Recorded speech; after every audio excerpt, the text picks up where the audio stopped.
surprising amount of people have Ouija boards just sitting in their closets somewhere collecting dust, and most people probably have never even used them. I found out what Ouija boards are when I was 16, and when I asked my parents if we had one in our house, my mom told me yes, she did have one buried somewhere in the closet with all the board games.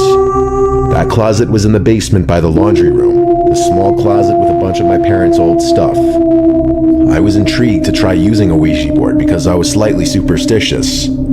I had my mom help me dig through this closet without disrupting the integrity and neatness of how she sorted everything in there. And lo and behold, eventually she finds this old dusty box that simply said Ouija and had two hands holding the piece that moves around the board called the planchette. The box was kind of falling apart on the edges, even though my mom said they'd only used it a couple times ever. The first thing I did was text a few of my friends to come use the Ouija board with me that weekend when I'd be home alone, to make it scarier. My friend Liam, who was 17, had a car, so he picked up my friend Jack and they came right over. It was like 9 p.m. It was dark out, obviously, and my parents were gone for a couple nights. My younger brother of 2 years, Adam, was also home, so I asked him to join as well. We were going to play on the floor in the loft, which was converted into my bedroom. We turned off the lights and then turned on a flashlight and put it on the floor in the corner of the room, pointed towards the board. All four of us sat on one side of the board and we held the planchette and started asking questions. None of us had ever done this before, so we asked basic questions. I said, if there's someone there, move the planchette. Then for the first time, it started to move to the word yes. Adam asked, how old are you? And the planchette moved from the number 6 to 7, 67. We looked at each other. While I suspected one of them were moving it, and I'm sure the others did too, we all played along and didn't break immersion. We took turns asking questions. Eventually, I asked the board, are you a demon? And the planchette went to the word yes. At this point, we all laughed and broke immersion, knowing one of us was messing around. At that moment, the flashlight turned off, and all of us stopped laughing and got really scared. Who did that? Someone asked. But it was clearly none of us. The flashlight was all the way in the corner. I crawled to get it and kept pressing the button. It wouldn't turn back on. I turned on my bedside lamp, and I saw the freaked out expressions on my friend's and brother's face. I said that was the most terrifying moment for the battery to die, but also part of me believed it wasn't a coincidence. We stopped playing after that moment, and we even left my room and went to the backyard just because we were all freaked out being in the house at that moment. I had to sleep in that room that night though, and when my friends left and Adam eventually went to sleep, I knew I had to as well.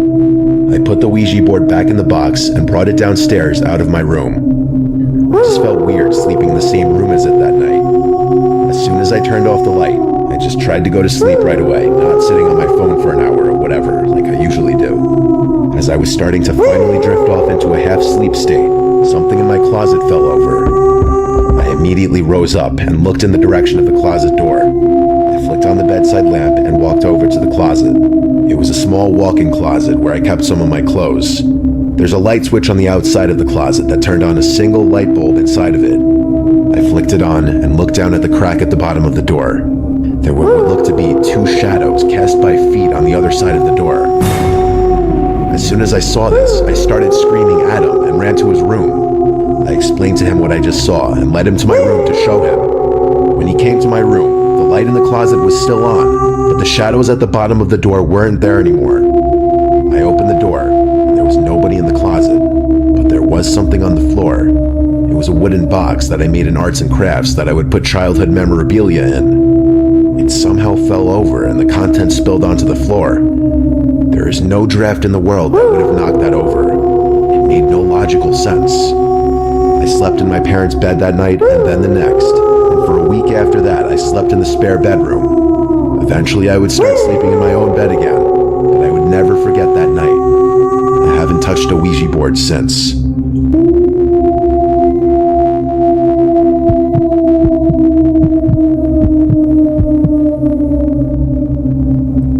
I had never used a Ouija board until I was in my mid-20s. It was never something that interested me, but my friend George was very briefly talking to this girl who was into that sort of thing. Her name was Mandy.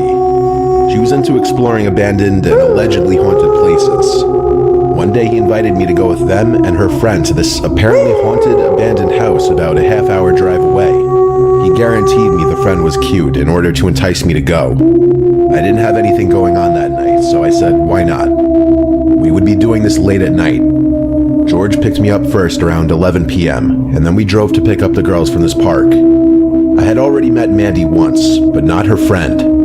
Her friend Carly had red hair, a nose ring, and sleeve on her right arm. Mandy had already been to this house before, and she said it was high in activity, a term I'd never heard till that point, but obviously could put together what she meant. I smiled a bit as she said it because I honestly laughed to myself.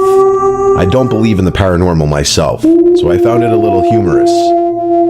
Mandy brought this big bag with her, so during the drive I asked what's inside. And then she goes and pulls out this box, a Ouija board box, and then she pulls out a candle. Then George said, oh, that's the surprise. Apparently her surprise to George was that we would be using a Ouija board in this abandoned house. I'm gonna be honest, that didn't sound super fun to me, but I was there for the adventure. Mandy directed George where to park when we got close. It was this really dark street with no streetlights, with an open field on one side and trees on the other. The house driveway was gated off, so we had to walk from there. We walked through some woods that led us to the backyard of the house. From there, Mandy led us to the back window that she climbed through last time. It was a bit high up, so we had to help the girls up. Then we just climbed in ourselves, and we walked around the house for a bit. All the furniture was still inside, but it was just decrepit. It hadn't been lived in for probably decades. I don't scare easily, and I must admit, being in there at night was very eerie. It would probably be terrifying alone. It was dead silent besides our footsteps on the creaky floors.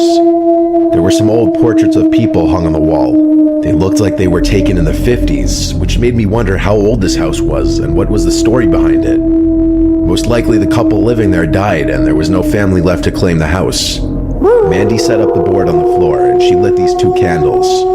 I could tell she was really into this stuff. She took lead with this, asking a bunch of spiritual questions. The planchette piece didn't move for the first few questions as she kept asking, is anyone there, can anyone hear, etc. Eventually, it started to spell out the word hello. I laughed and looked at George, who laughed back. But the girls were serious and even said stop laughing. Out of respect, I did stop smiling and put a serious face on. Mandy asked, what's your name? And the planchette moved around the board slowly to spell out the name Gregory. She then asked, how long have you been dead? And then it moved around to spell out 30 years. I didn't believe any of this for a second. I knew Mandy or Carly were doing this. This went on for some time, and we played along until there was a huge thump from upstairs in the house. We all jumped and let go of the planchette. George said, is someone up there? And Mandy insisted it could be Gregory. Mandy and Carly put their hands back on the planchette and asked, Gregory, did you make that sound? And George and I stopped her and said we need to leave if someone's upstairs. Then we watched as the planchette moved to the word yes. At this point, George and I were convinced the girls were pranking us, and that they had someone upstairs trying to scare us. Then we heard footsteps above us. There was no denying these sounds were footsteps. George and I agreed to go upstairs and check it out, expecting to find someone trying to prank us. The girls kept saying, no, come back down. We went up the extremely creaky steps and entered the first open door we found. It was a bedroom. The furniture and everything in the room was extremely decayed. And then there was this door, right in the corner of the room. Most likely a closet. It was cracked open, and we whispered to each other that we thought we heard something in the closet. I put my finger up to my lips to tell him to be quiet, and we listened. When we heard a clear exhale behind the door, we both quickly left the room. We hurried downstairs, expecting to find the girls still in the living room, but they were gone. The candles, the Ouija board, everything. There was just darkness in the house now. We didn't even hear them sneak out. We left through the window again in a hurry and ran to the car. George tried calling Mandy's phone multiple times, but it went straight to voicemail every time. She blocked him. They were nowhere to be found either. We went straight to the car and drove home. George never heard from that girl again. He only hung out with her 2 times. He didn't know where she lived or anything. We did form our own crazy theory that they were in fact trying to trap us somehow, and the footsteps upstairs were from somebody they knew. It's also possible they never left the house, and that they were hiding somewhere inside. The more superstitious out there may believe that we did in fact speak to a spirit though, and something more supernatural was going on.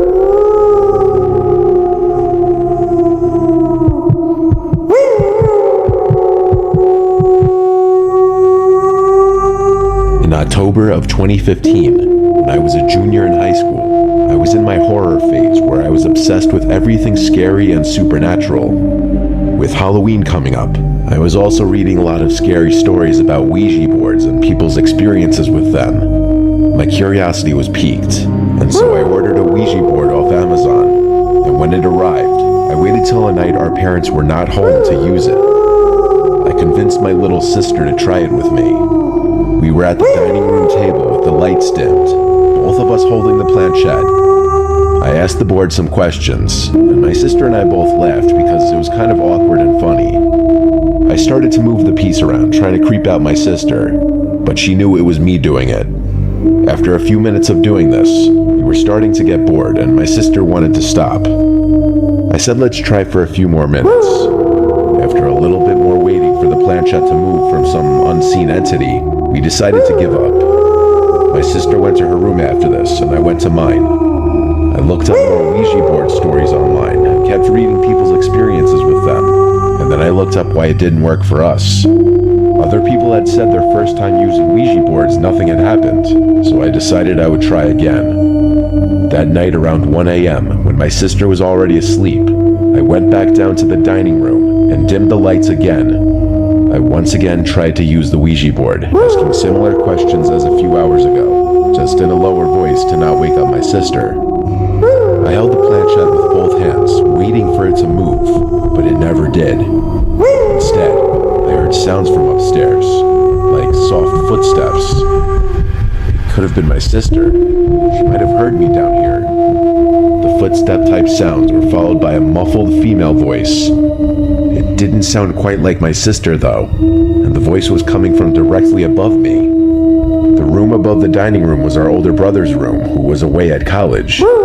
My sister wouldn't have been in there. I went up the stairs quietly, and I heard the voice getting louder as I got closer to my brother's room. It was coming from in there. I was curious if my sister was playing a prank on me, changing her voice to sound lower to scare me.